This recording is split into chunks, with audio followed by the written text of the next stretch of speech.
Little Mufasa looks up and sees something unbelievable. On a grassland dry for years, huge raindrops start falling. What is this? Rain! Rain! Oh, finally we have rain!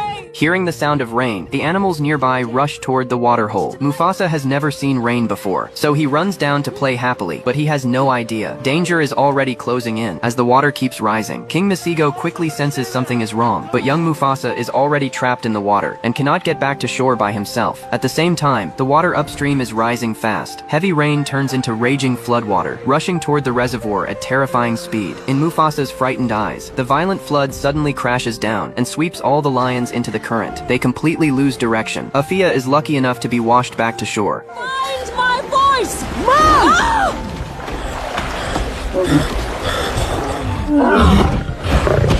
Masigo also uses all his strength to grab Mufasa and throws his son toward the embankment. Mufasa gathers his courage, desperately trying to climb back to his mother, but he is only one step away from Afia, yet it feels like an uncrossable abyss between them. Fate changes completely in this moment. A huge elephant herd is also dragged into the flood. Masigo sees the danger in time, but it is too late to say goodbye to his son.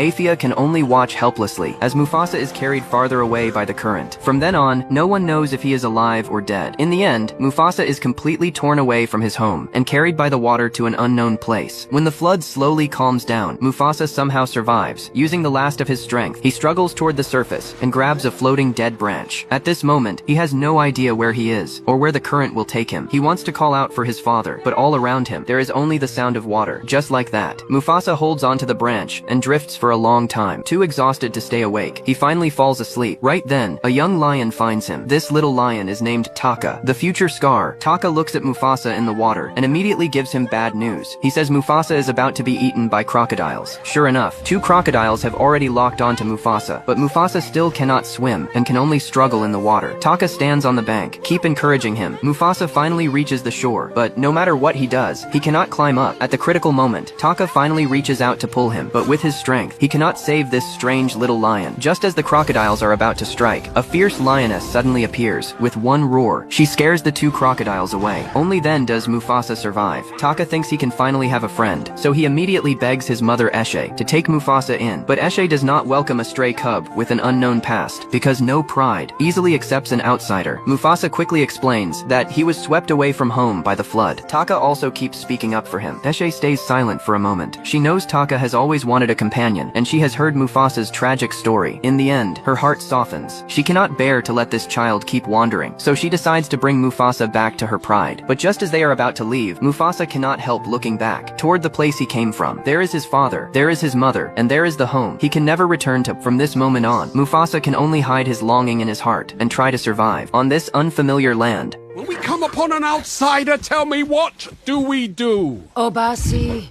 I know. Eat it!